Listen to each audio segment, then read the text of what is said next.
At 90, Marine Corps veteran Walter Jennings starts each day with ritual, riding his restored 1945 Harley to Franklin fuel stop, sharing coffee and stories with clerks Megan and Louise. One morning, young biker Razer and his crew mock Walter, knocking his cherished service pin to the ground. Humiliated but composed, Walter retrieves it silently. Inside, clerk Sandra and regulars watch. Tense. Unseen, a mysterious veteran makes a call. As Razor's taunts continue, a distant roar grows. 50 motorcycles, led by the Iron Honor Riders, surround the station, signaling justice is coming for Walter. If Walter's story of honor and respect moved you, please like, subscribe, and share. Join our community to hear more stories that inspire kindness and courage. Type respect in the comments and support our channel to keep these powerful narratives alive. Thank you for standing with us.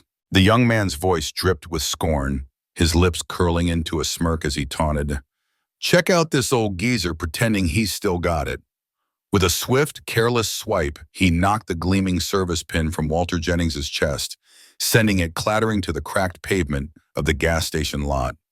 The pin, a small but weighty emblem of sacrifice, glinted briefly in the fading afternoon light before settling in the dust.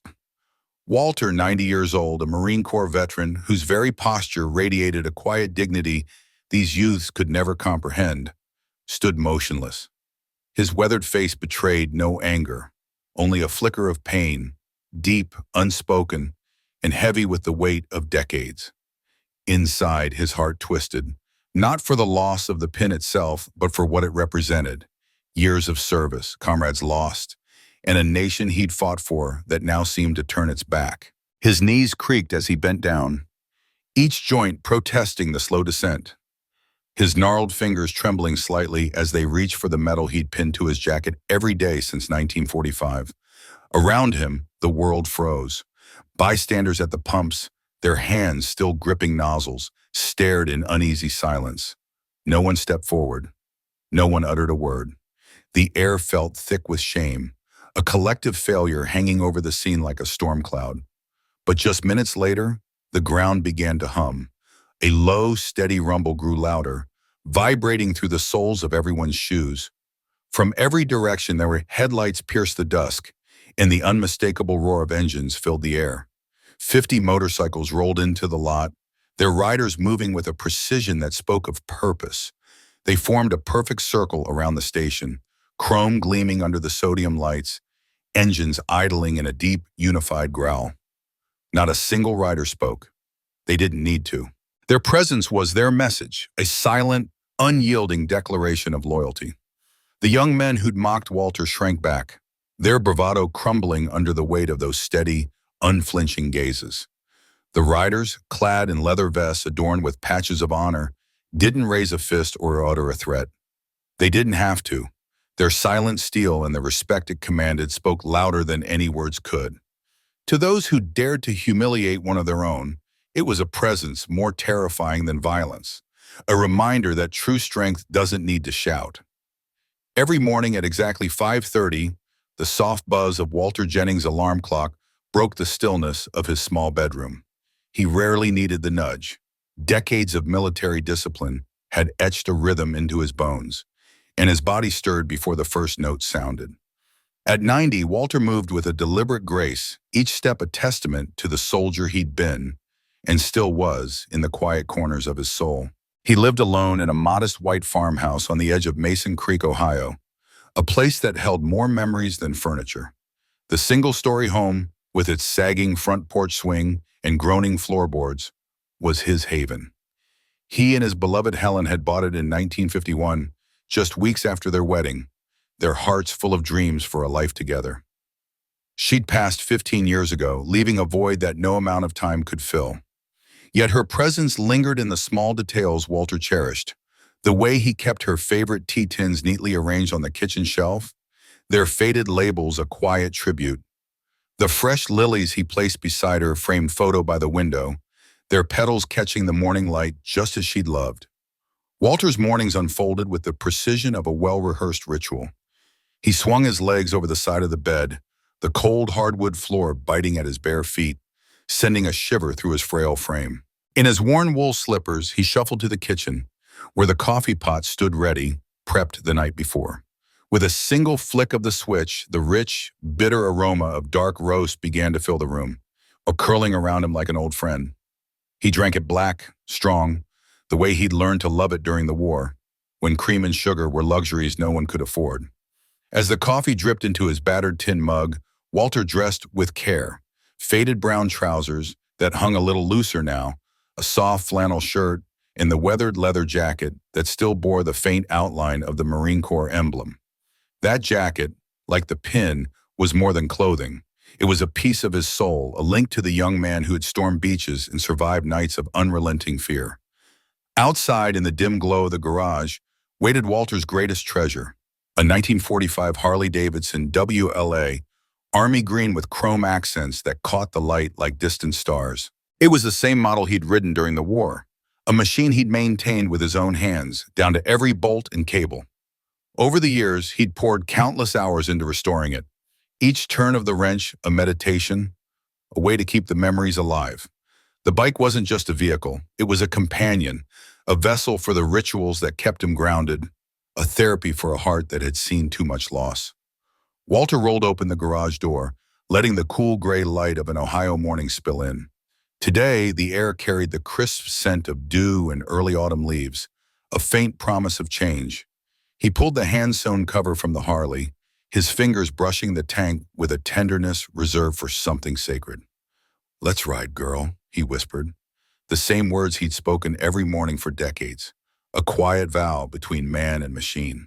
The Harley sputtered to life after 2 kicks, its engine settling into a smooth, guttural hum, not loud or brash, but warm and reassuring, like the heartbeat of an old friend. Walter strapped on his helmet, tucked his coffee thermos under the saddlebag's rear strap, and eased the bike out of the driveway. County Road 12 stretched before him, quiet and empty in the pre-dawn light, the sun still a faint glow on the horizon. The occasional farm truck rumbled past, its driver offering a nod that Walter returned with a slight lift of his hand. He rode slowly, savoring the way the wind tugged at his jacket, the way the world felt alive in these early hours. The Harley carried him toward town, toward the gas station where, unbeknownst to him, a moment of cruelty awaited, a moment that would call forth not just his resilience, but the unspoken brotherhood that still guarded his back. Walter eased his weathered delivery van into the familiar slot at pump number 3 of the Franklin fuel stop, a ritual as steady as the sunrise.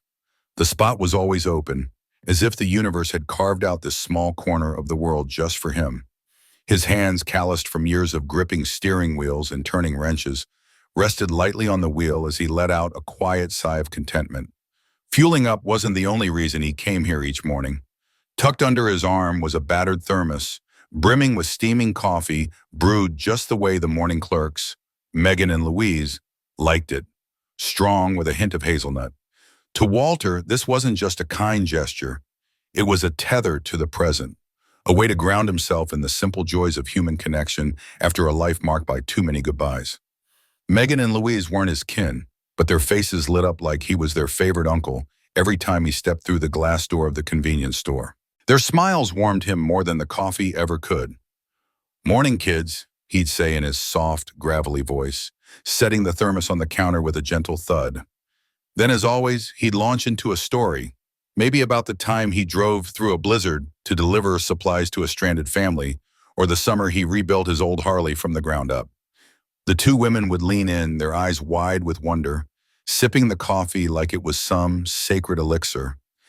To them, Walter was a living legend, a man who carried history in his weathered jacket and quiet wisdom in his steady gaze. To him, it was just another morning, another chance to keep a promise he'd made to himself long ago, to stay present, to stay humble, to be grateful for every mile he still had left to travel. Today, Walter had just finished topping off the van's tank. The pump clicked off with his familiar snap, and he returned the nozzle with the practiced ease of a man who'd done this 1,000 times. The morning air was crisp, carrying the faint scent of gasoline and dew. A soft breeze tugged at the American flag hanging proudly by the convenience store's entrance, its colors vivid against the pale dawn sky.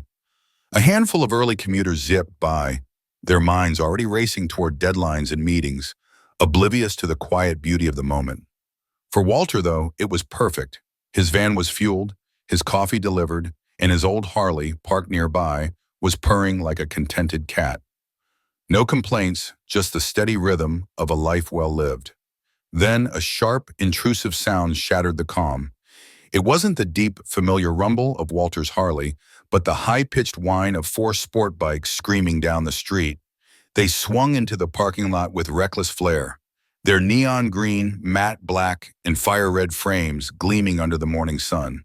These machines were built to demand attention, loud, fast, and unapologetic. The riders cut their engines in unison, yanking off their helmets to reveal cocky grins and the kind of youthful swagger that comes from believing the world revolves around you. Leading the pack was Chase Donnelly, known to everyone in town as Razer. At 25, Razer was all sharp edges, his jawline chiseled, his arms inked with tattoos that screamed for attention, and his ego inflated by a social media following that hung on his every stunt. He carried himself like a king, but his confidence lacked direction, like a ship adrift without a rudder. The four young men sauntered toward Walter, their phones already out, one of them live streaming to an audience eager for chaos. Razer's eyes zeroed in on Walter's vintage Harley, parked unassumingly near the pump. To him, it wasn't a cherished relic of a life well-traveled. It was an old, limping beast, easy prey for his sharp tongue. Well, look at this relic," he said, his voice dripping with mockery as he paced a slow circle around the bike. "What's this, old man? You swiped this thing from a museum?" His buddies snickered, feeding off his bravado, their laughter echoing across the lot. Walter didn't flinch.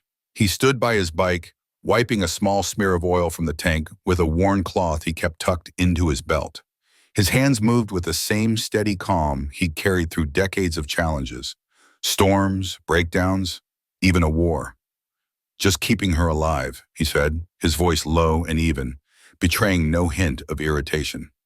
The words were simple, but they carried the weight of a man who'd poured his heart into every bolt and chrome curve of that Harley. "Oh, he talks," one of Razer's friends piped up, his laugh sharp and mocking. Another leaned in closer, peering at the back of Walter's weathered leather jacket, adorned with patches from another era. "Check this out. World War freaking II? What, were you storming castles or something, Grandpa?" The group erupted in laughter and Razer stepped closer, his posture just aggressive enough to make his presence felt. "Seriously, though," he said, his smirk widening, "it's not Halloween. You look like you rolled out of a military exhibit, wax figure and all." Walter turned slowly, his eyes meeting Razer's. There was no anger in his gaze, no weakness, just a quiet, unshakable clarity. He'd seen men like Razer before, young and brash, chasing thrills to mask their insecurities. "If you've got something to say, son," he said evenly, "say it with respect." His voice was steady, like a lighthouse standing firm against a storm. The word respect seemed to ignite something in Razer. He threw his head back and laughed, the sound harsh and mocking. "Respect," he echoed loud, his tone dripping with disdain. "I'll respect the dead, old man. You there yet, or do I gotta wait a few minutes?" His buddies howled. "Step on." Their phones capturing every second, feeding the moment to their online audience like sharks circling blood. Then, in a flash of arrogance, Razer reached out, his fingers brushing the lapel of Walter's jacket with mock curiosity. His touch was careless, almost playful, but it caught on something small and precious, a round service pin worn smooth by time that Walter had pinned to his jacket every day since the sharp sound of metal hitting asphalt cut through the quiet morning, a tiny clink that stopped the world for a moment. Walter Jennings, a man whose face bore the lines of a life fully lived, stared at the pin on the ground. It wasn't just a piece of metal to him. It was a tether to his past, a reminder of sacrifices made and bonds forged in fire. His heart clenched, a dull ache spreading through his chest, not from age but from the sight of something so sacred lying in the dirt. His knees creaked as he knelt, each joint protesting the years of wear, but his spirit remained unbowed. With hands that had once held rifles and now trembled slightly, he lifted the pin, brushing off the dust with a care that spoke of reverence. He slipped it into his jacket pocket, his face a mask of stoic resolve, and stood, ignoring the young men who watched him like predators circling prey. "Oops," Razer said, his voice laced with a smirk that matched the glint in his eyes. He lounged against his motorcycle, his leather jacket creaking, his confidence a shield against the world. "Didn't mean to knock your little toy off, soldier badge." The words were a taunt, sharp and careless, and his friends laughed, their voices a grating symphony that filled the parking lot. Razer felt a rush, the kind that came from pushing boundaries, from asserting power over someone he saw as weak. To him, Walter was just an old man, a target for amusement, not a man whose life could fill a library with stories of courage and loss.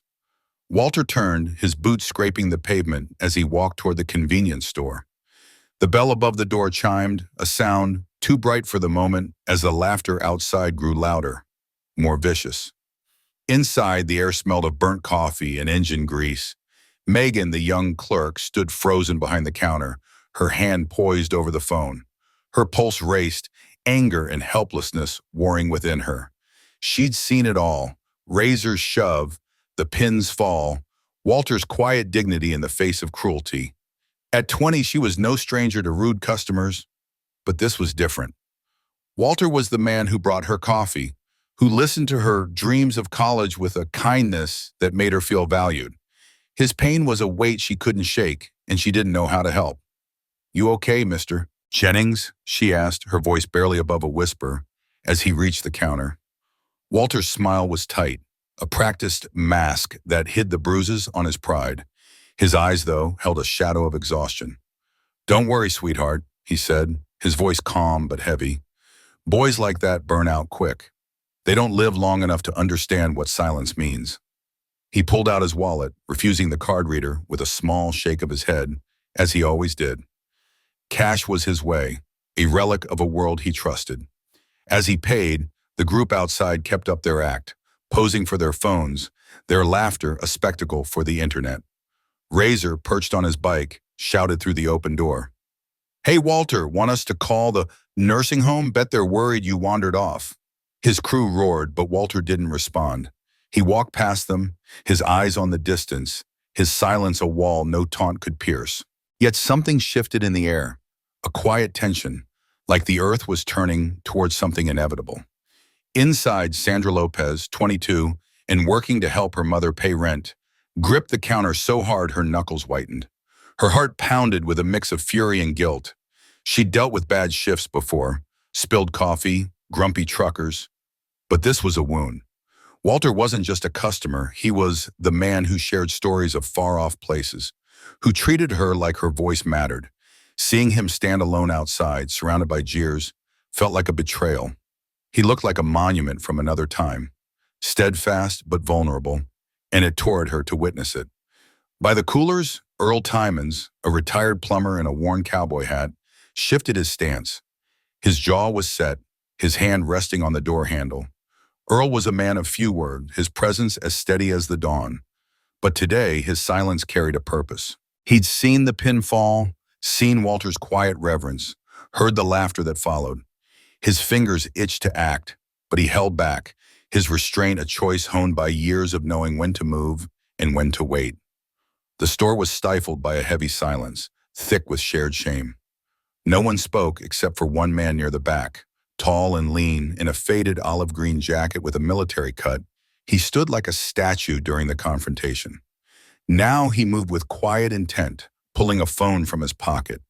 His call was short, 20 seconds of low, precise words. He hung up, his face unreadable, and turned his gaze back to Walter.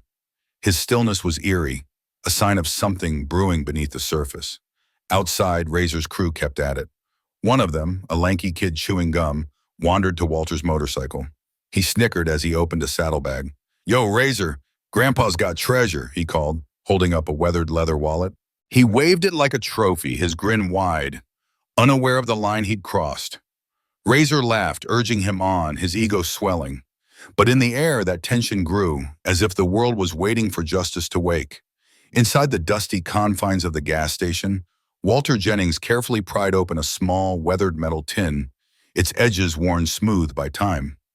As he lifted the lid, a single black and white photograph slipped free, drifting like a fallen leaf to the cold concrete floor.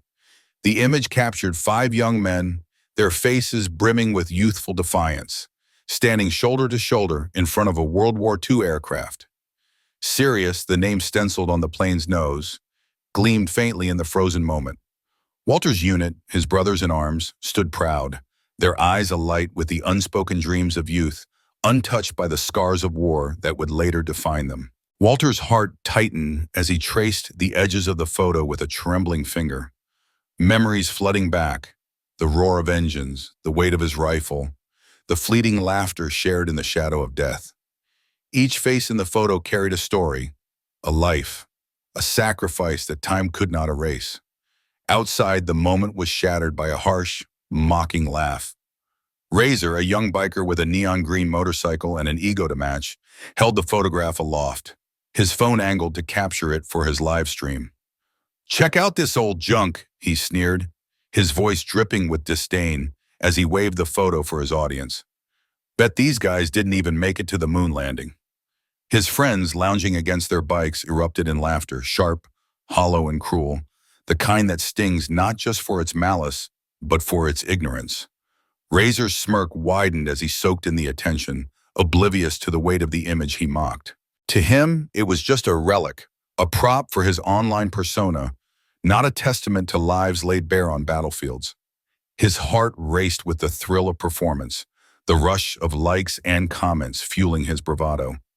Inside, Sandra, the gas station clerk, stood behind the counter, her hands fidgeting with a pen. She didn't know the full story of the photograph, but the sight of Walter's weathered hands clutching the tin stirred something in her. A quiet respect, mingled with unease at Razor's callousness. Her mind wandered to her grandfather, a Vietnam vet who rarely spoke of his service but carried its weight in his tired eyes. She felt a pang of guilt for not stepping in, but fear of confrontation kept her rooted, her gaze darting between Walter and the scene unfolding outside. Earl, an older regular nursing a coffee near the machine, glanced up, his brow furrowing. He'd seen plenty in his years, too much perhaps, and the biker's mockery grated against his sense of decency. He thought of his own brother, lost in Korea, and the stories he'd heard of men like Walter, who carried their burdens in silence. His grip tightened on his cup, a flicker of anger sparking in his chest, though he too stayed silent, unsure if his voice would matter. Unbeknownst to Razor, Sandra, or even Walter, something was stirring beyond the gas station's flickering neon lights. A low rumble, like distant thunder, began to hum beneath the ordinary sounds of the pumps in Razor's revving engine. At first, it was easy to dismiss, blending with the ambient noise of the Ohio afternoon. But it grew louder, more insistent, a rhythmic pulse that seemed to vibrate through the pavement itself. Sandra's head turned first, her curiosity piqued. Earl paused mid-sip, his eyes narrowing as he tried to place the sound. Even Razor, still clutching his phone, faltered, his brows knitting together as his usual swagger wavered. The noise wasn't just sound, it was presence, a force gathering strength. From the east end of Maple Street, a single Harley emerged, its matte black frame absorbing the gray light of the overcast sky. Chrome accents gleamed faintly, and its low-slung seat spoke of purpose, not flash. Behind it came another, then three more, riding in tight formation, their movements precise, like soldiers marching to an unseen drum. The rumble multiplied, growing into a roar that shook the air, a storm of sound and steel. 5 bikes became 10, 10 became 20, and soon it was no longer a line but a tide, a relentless wave of riders pouring in from every direction, east, west, north. Some rode in pairs, their bikes synchronized in a dance of unity. Others came alone, their solitary figures no less commanding. Each motorcycle carried the same air of discipline, no revving for show, no posturing for attention, just raw, unspoken purpose. They formed a circle around the gas station, deliberate and unyielding, sealing off every entrance and exit. By the time the last bike rolled into place, 50 riders had gathered, a wall of chrome, leather, and quiet resolve. Each bore a patch on their back, a weathered American flag beneath a steel eagle's head, the words "Iron Honor Riders" stitched in bold letters. This was no ordinary motorcycle club. These were veterans, men and women bound by the unspoken bonds of service, forged in the crucible of war. Some wore faded denim, others camo jackets or leather vests heavy with campaign ribbons and unit patches, testaments to battles fought in deserts, jungles, and mountains. The younger riders, barely into their 30s, carried the sharp-edged intensity of recent tours, their faces taut with memories still fresh. The older ones, with white beards and stiff joints, moved with the deliberate grace of those who had seen too much to be shaken by noise or bravado. Yet all shared the same look in their eyes, resolute, unyielding, and ready, a quiet fire that spoke of battles won and losses endured. Silence fell, heavy and absolute. Razer's smirk vanished, his phone lowering as his confidence drained away like air from a punctured tire. His heart pounded now, not with excitement, but with a creeping unease. His friends, once loud with laughter, stood frozen, their eyes darting nervously as the weight of the moment pressed down. The live stream ended abruptly, Razer's fingers fumbling as he pocketed his phone, his earlier bravado replaced by a gnawing uncertainty. He didn't understand what was happening, but he felt it. The shift in the air, the sense that he'd crossed a line he couldn't see. At the center of the formation, one rider dismounted. He was tall, broad-shouldered, with silver hair pulled back into a low ponytail that swayed slightly as he moved. His dark vest bore the Iron Honor Rider's patch, surrounded by smaller ones. Fallujah, Kandahar, Kosovo, names that carried the weight of blood and sacrifice. Each step of his heavy boots against the pavement was deliberate, a metronome of intent. His face was weathered but not worn, his eyes sharp with a clarity that cut through the tension like a blade. He walked straight toward Walter Jennings, who stood by his own Harley, his posture rigid despite the ache in his knees. Walter's face was a mask, unreadable, but beneath it, a storm of emotions churned, pride, pain, and a flicker of hope he hadn't felt in years. This wasn't just about the photograph. It was about everything it represented, everything he'd carried alone for so long. The silver-haired rider stopped 3 feet from Walter, his presence commanding, yet restrained. "Walter Jennings," he said, his voice low and firm, carrying through the still air like a general's command. It wasn't a question, but a recognition, a call to a man who had never stopped being a Marine, no matter how many years had passed. Walter's chest tightened, his mind racing with memories of his unit, of promises kept and broken, of a life defined by duty. Whatever was coming, he was ready to face it, just as he always had. The gray Ohio sky draped over the Franklin fuel stop like a heavy curtain, casting a soft, muted glow across the cracked asphalt of the gas station lot. Walter Jennings, a man whose 90 years had etched deep furrows into his weathered face, stood by the pump, his frail frame slightly bowed but unbowed. His pale blue eyes, dimmed by time, yet alive with the flicker of old battles, churned with a quiet tempest of feelings. He hadn't expected this morning to stand apart from the countless others he'd endured since the war, days of solitude, of being unnoticed, of carrying the invisible scars of the Pacific Theater and the brothers he'd lost. But now, surrounded by 50 veterans in their iron machines, a spark kindled deep within him, a warmth he hadn't known since the days when he was more than just an old man filling his tank. Caleb Strong, a man whose broad shoulders seemed to carry the weight of his own wars, had stepped forward moments ago, his face carved by combat in the passage of years. His voice, rough as gravel yet steady as stone, met Walter's gaze with a silent bond forged in shared sacrifice. As president of the Iron Honor Riders, Caleb spoke not just for himself, but for the riders who had arrived without warning, their motorcycles forming silent, unyielding ring around the lot. "I'm Caleb," he'd said, his words measured, but rich with respect. "Some of us fought beside men like you. Others were molded by the sons you raised. But every one of us knows the debt we owe you, Walter, a debt we hold with pride and never take lightly."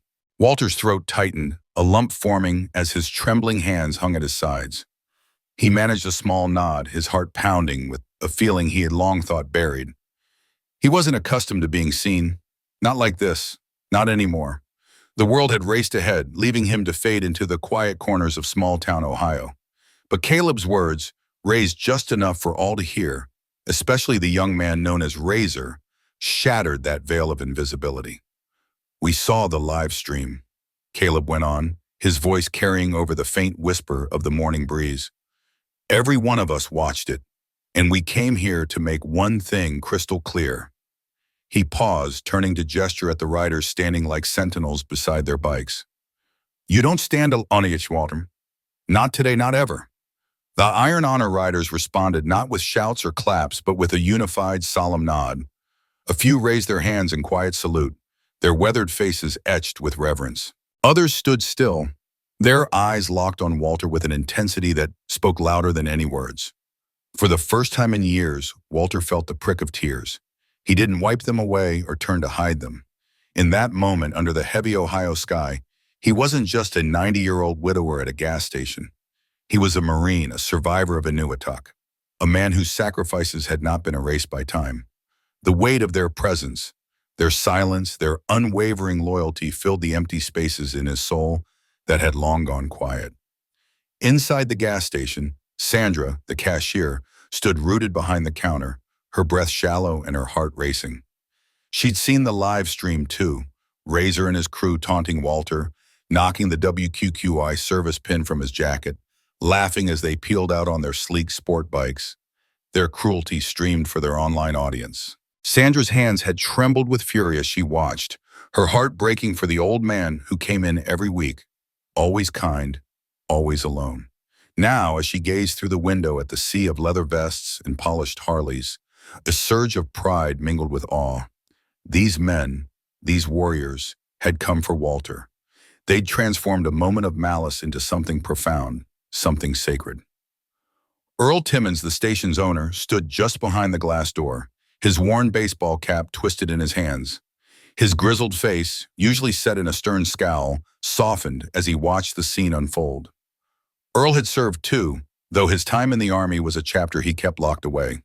Seeing Walter surrounded by men who understood the true cost of service stirred a deep ache within him, a mix of regret for not intervening earlier and gratitude for those who had. Alex Morales, the young mechanic working the morning shift, leaned against the counter beside Sandra, his arms folded, his dark eyes sharp and unyielding. Alex hadn't served, but he'd grown up on his grandfather's stories of the Korean War. The respect radiating from the Iron Honor riders felt like a living echo of those tales, and it left him in quiet reverence. The air grew heavy with unspoken meaning when the sharp squeal of tires shattered the stillness. Razer and his three friends roared back into view, their sport bikes glinting under the pale morning light. Their laughter, brash and reckless, echoed across the lot as they rounded the corner, still basking in the glow of their online fame. But as they pulled into the Franklin fuel stop, their voices faltered, their smirks fading. The lot they'd left behind was transformed. 50 motorcycles, Harleys, some scarred from war zones, others gleaming with modern precision, stood in a perfect, unyielding perimeter. Each rider stood beside their bike, arms crossed or at their sides, their eyes fixed on the newcomers. It was a wall of leather, steel, and silence, a rebuke that struck harder than any shout. Razer slowed his bike, his movements uncertain, almost faltering. His friends followed, pulling up behind him in a tight formation. The swagger that had defined them earlier was gone, melted away under the weight of the veterans' gazes. These were eyes that had faced real enemies, seen real horrors in places far graver than a gas station lot. The young men's bravado crumbled, their shoulders slumping as they felt the piercing clarity of being truly seen, not as influencers, not as rebels, but as boys who had crossed a line they couldn't fully grasp. No one spoke. The only sounds were the faint ticking of cooling engines and the soft rustle of wind across the station's canopy. Walter stood at the heart of it all, his tear-streaked face calm yet resolute. Caleb remained by his side, his presence a steady anchor. Sandra, Earl, and Alex watched from inside, each holding their breath, each feeling the gravity of the moment in their own way. Then from the far end of the circle, a single rider stepped forward. He was older, in his late 60s, with a slight limp that did nothing to diminish his commanding presence. His leather vest bore patches from Vietnam and Desert Storm, each one a silent testament to a life of service. In his gloved hand, he carried a small wooden box, its surface polished to a soft sheen. The veteran approached Walter, his steps deliberate, his eyes never leaving the old man's face. He opened the box, revealing the WQUI service pin that Razer had knocked to the ground, now meticulously cleaned and nestled against black velvet. The pin gleamed in the morning light, its surface radiating quiet dignity. The veteran turned, his gaze shifting to Razer, who sat frozen on his bike. "You dropped this," the man said, his voice low but firm, carrying the weight of years spent in places where honor was earned through sacrifice. Razer's eyes flicked from the box to Walter, then to the line of riders behind them. His mouth parted slightly, as if to speak, but no words came. The bravado that had fueled his earlier cruelty was gone, replaced by a flicker of shame, of dawning understanding. He didn't reach for the pin. He didn't offer an apology. Instead, he turned his bike around, his movements slow and deliberate. His friends followed, their engines humming softly as they rode away, their sport bikes vanishing into the gray haze of the Ohio morning. No insults, no revving engines, just the quiet retreat of youth confronted by the weight of history. Walter watched them go, his heart a knot of emotions, relief, pride, and a quiet sorrow for the young men who might never fully comprehend what they'd just witnessed. The Iron Honor Riders remain, their silence a final tribute to a man who had given so much and asked for so little. For the first time since the war, Walter Jennings didn't feel invisible. He felt whole. The morning hung heavy with a quiet that seemed to swallow sound itself, as if the world held its breath out of respect. Walter Jennings stood at the center of the Franklin fuel stop, his weathered boots planted firmly on the cracked asphalt, his broad shoulders squared despite the weight of shame that had settled into his bones. The air was cool, the kind of Ohio morning where the chill clings to your skin, but the sun had finally pierced through the thick, gray clouds, spilling a gentle golden light across the gas station's faded pumps. It painted the scene in a soft glow, catching the glint of chrome on the 50 Harley motorcycles encircling Walter. A silent legion of veterans, their loyalty a fortress no words could ever hope to match. Each face in the crowd carried its own story, etched in lines of sacrifice, loss, and unyielding pride. They stood not just for Walter, but for something bigger, something unspoken that thrummed in the air like a heartbeat. Walter's chest tightened as he scanned the faces around him, men and women who had seen the same wars he had, who knew the cost of a uniform and the weight of a promise kept. His heart, weathered by decades of service and the ache of a son far from home, felt both heavy and buoyed by their presence. He didn't need to speak. Their solidarity said everything his voice could not. The stillness was sacred, a moment where time seemed to pause, until a figure stepped forward, breaking the quiet with deliberate, measured steps.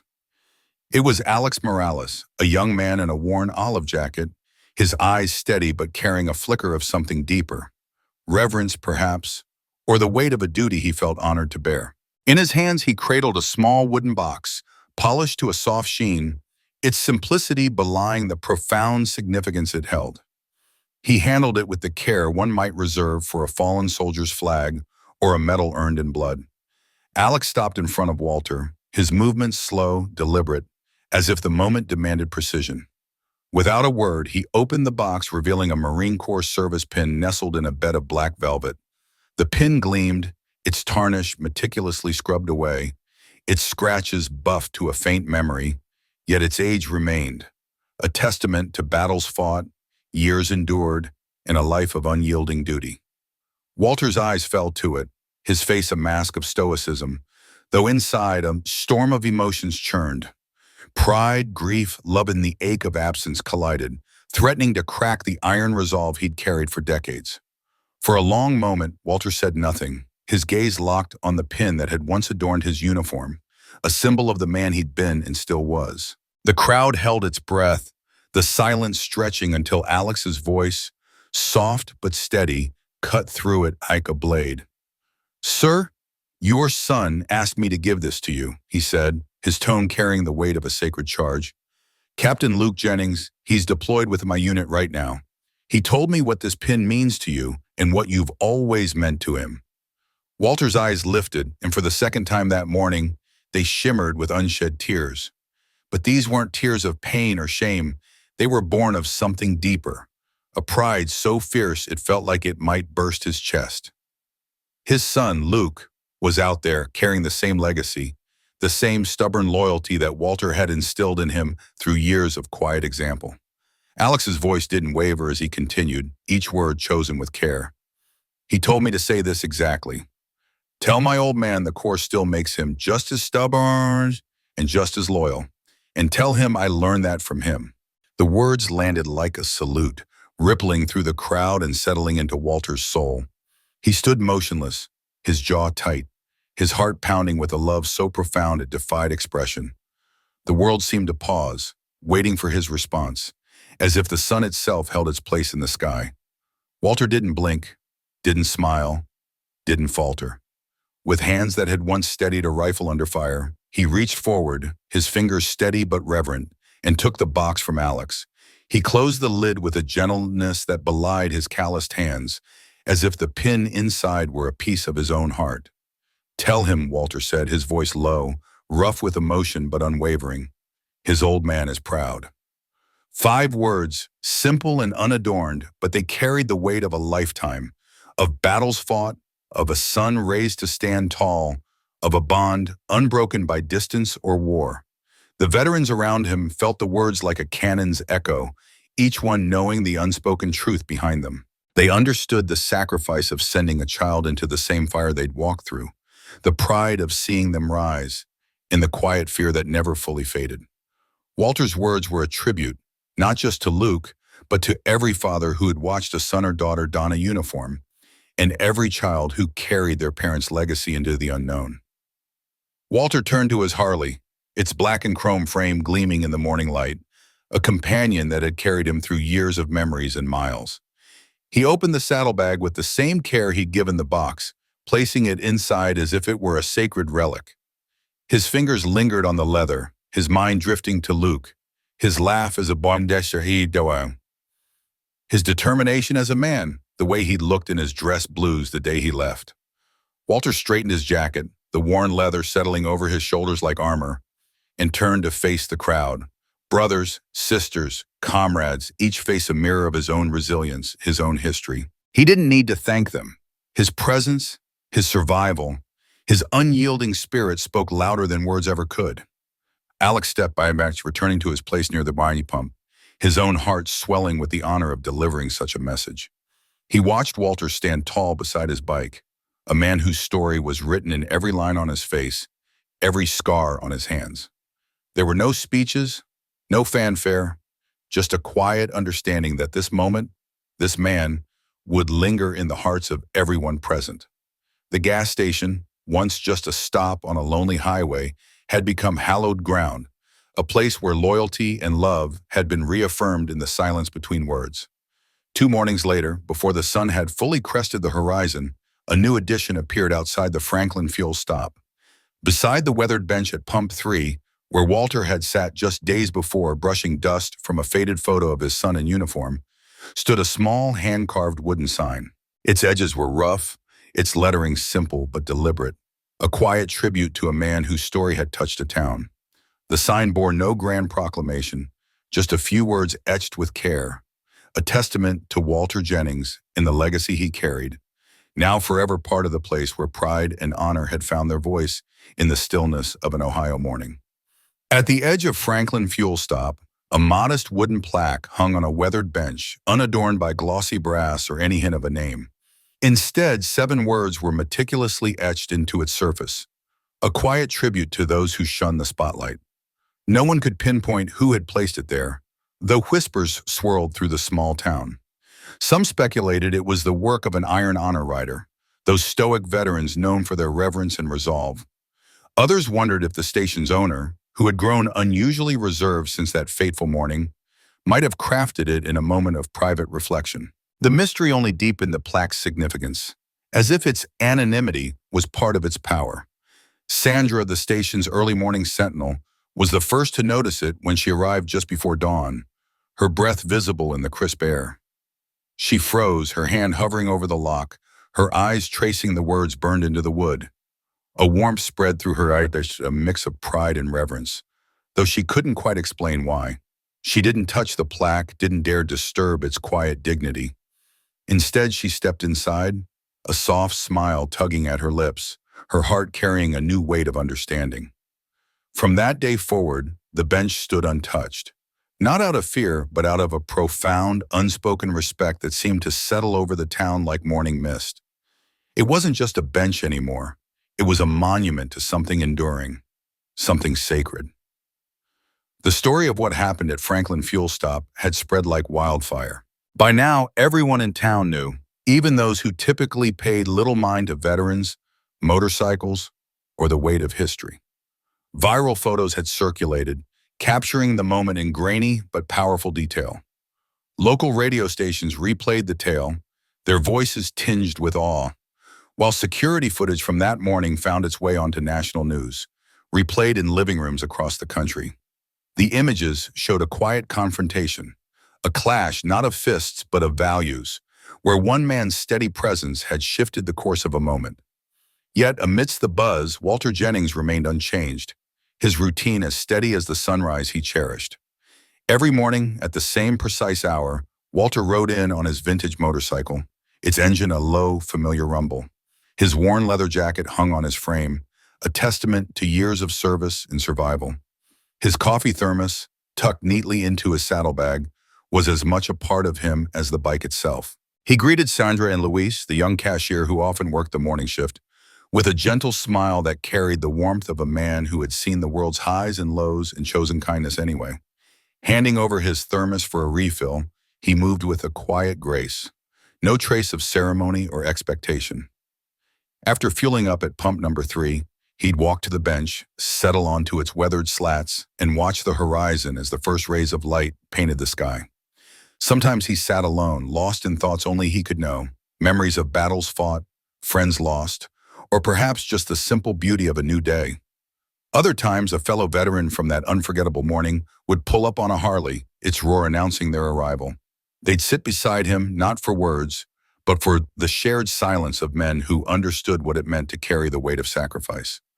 In those moments, the bench became a sanctuary, a place where dignity spoke louder than any speech. The incident that sparked it all had involved Razer's crew, a group of young men led by a brash figure who thrived on attention. They were never seen at the station again after that day. Rumors swirled. Some said Razer had shifted his rides to the east side of town, seeking quieter roads where his name carried no baggage. Others whispered he'd sold his bike entirely, retreating from the spotlight that had once fueled him. No one could confirm the truth, and in a way, it didn't matter. What mattered was the change that had taken root at Franklin Fuel Stop. The gas station, once just a pit stop for hurried commuters, had become something more, a place where history and humanity converged. Pump number 3, Walter's pump, was never blocked, never littered with stray wrappers or oil stains. Even on the busiest days, when cars jockeyed for every other pump, that spot remained pristine, as if an invisible hand guarded it, keeping it ready for the man who had quietly redefined its purpose. People began calling it the Captain's Pump, a nickname whispered with reverence, no fanfare needed. Once a week, without fail, someone would leave a small offering by the bench. A folded American flag, its edges worn but proud. A pair of dog tags, their metal glinting in the morning light. A single flower, its petals fragile yet defiant. There was never a note, never a name, but the message was clear. Each token was a silent acknowledgement of what had transpired, a recognition of a man who had stood firm not with anger, but with the quiet strength of conviction. Walter, for his part, said little about that morning. When pressed, he'd offer a gentle shake of his head, his voice soft but firm. Just a little misunderstanding that got sorted out.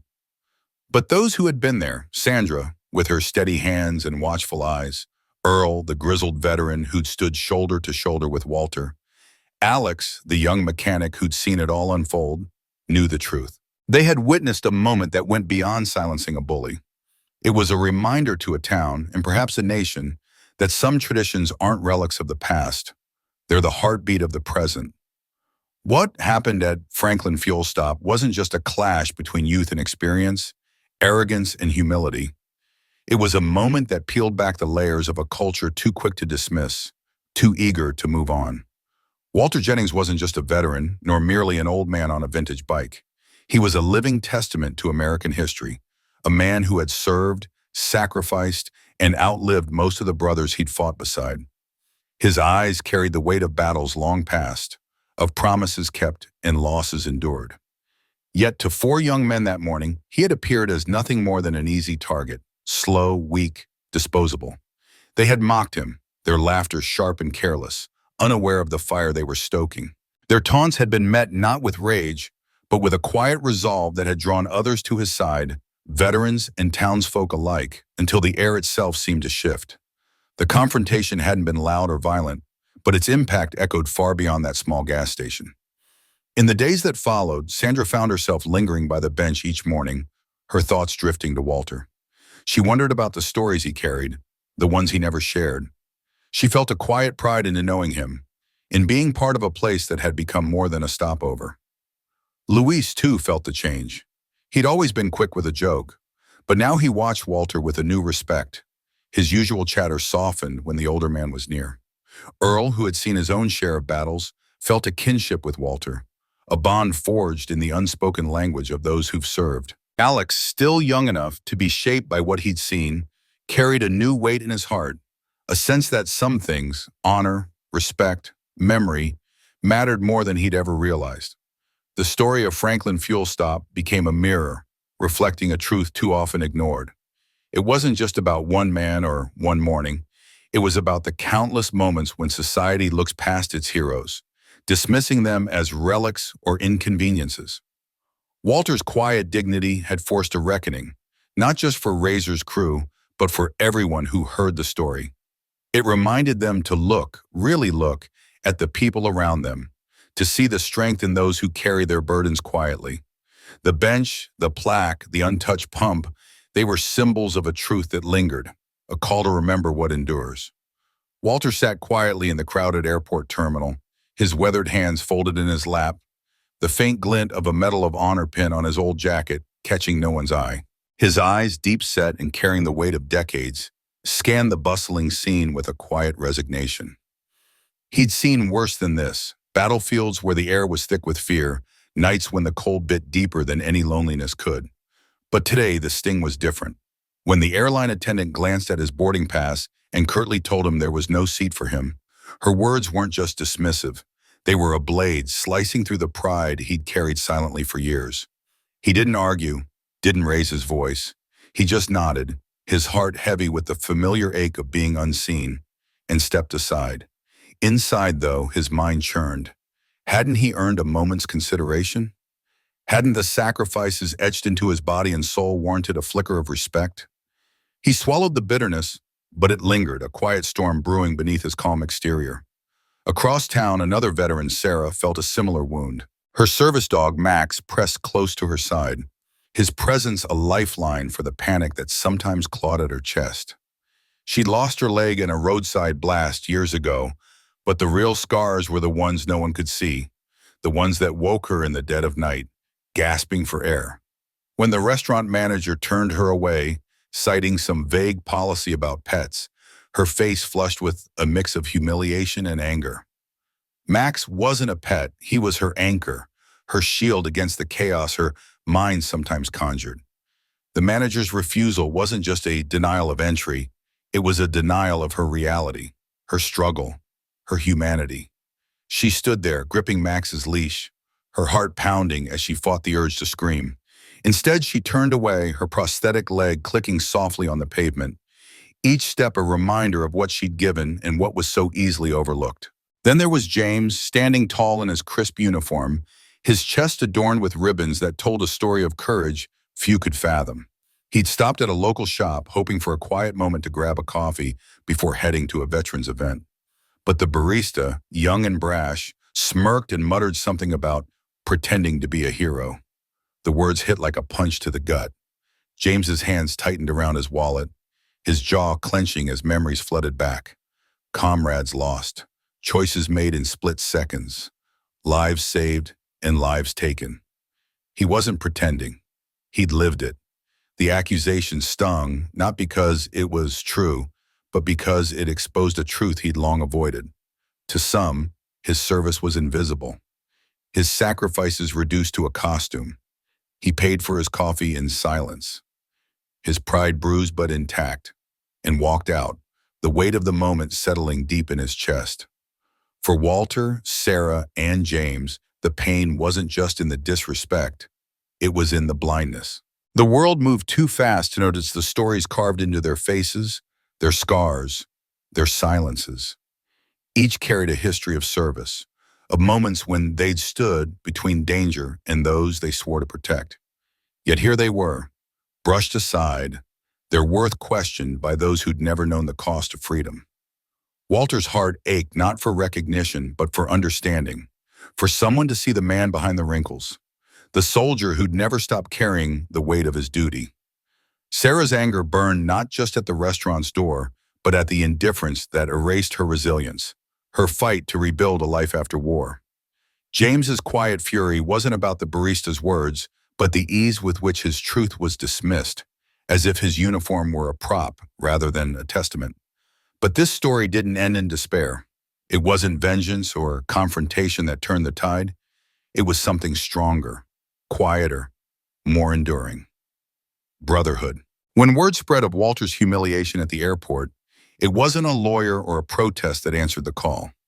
It was 50 veterans, men and women of all ages, their own scars and stories etched into their faces. They didn't come to shout or shame. They didn't need to. They stood in the terminal, their presence a silent chorus of solidarity. Some wore old caps with unit patches. Others carried canes or leaned on service dogs. But all stood tall, their eyes fixed on Walter. Their message was clear. We see you. We know you. You are not alone. Walter's throat tightened as he met their gazes, each one a mirror of his own unspoken battles. For the first time that day, he felt whole. Not because they fought for him, but because they stood with their quiet strength a balm to his wounded pride. Sarah, too, found solace in the same unspoken bond. When a group of veterans heard of her rejection at the restaurant, they didn't storm the place or demand apologies. They showed up, a dozen strong, with their own service dogs or wheelchairs, their presence a testament to the battles they'd fought and won. They stood outside, not in protest but in unity, their quiet resolve speaking louder than any words could. Sarah's eyes welled as she saw them, her heart swelling with a gratitude she couldn't voice. They didn't need to know her story to stand for her. They knew enough. They knew the weight of being dismissed, the sting of being unseen. Their presence was a reminder that she wasn't just a woman with a dog. She was a warrior, and they would not let her walk alone. James's redemption came in a quieter moment. A fellow veteran, overhearing the barista's jab, approached him later, a hand extended, a knowing look in his eyes. I saw what happened, he said softly. You don't need to prove anything to me. It wasn't a grand gesture, but it was enough. That simple acknowledgement, that shared understanding, pulled James back from the edge of his anger. It reminded him that his truth didn't need validation from the ignorant. It was carried in the hearts of those who'd walked the same path. This is the power of respect. It's not a loud declaration or a performative act. It's the choice to pause, to listen when someone speaks haltingly, their voice worn by time or trauma. It's the decision to notice the man in the corner, the pin on his jacket, the story behind his quiet demeanor. It's recognizing that strength doesn't always wear a uniform anymore, but it never truly fades. Walter, Sarah, and James didn't need applause or banners. They needed to be seen, to be known, to be remembered for who they were and what they'd done. In a world that often mistakes volume for value, kindness is rebellion. It's not weakness, it's strength tempered with restraint. It's courage that doesn't need to wound to prove itself. It's the veteran who stands for another, not because they seek glory, but because they know the cost of being forgotten. It's the stranger who pauses to listen, who sees the pin, the tamiyam, the polydynamic, and understands there's a story worth honoring. May we all learn from Walter, from Sarah, from James. May we learn to look deeper, to speak softer, to stand taller for those who've earned it. Respect is an ode to the loudest voice or the flashiest presence. It belongs to those who've carried the weight of honor long before we cross their paths.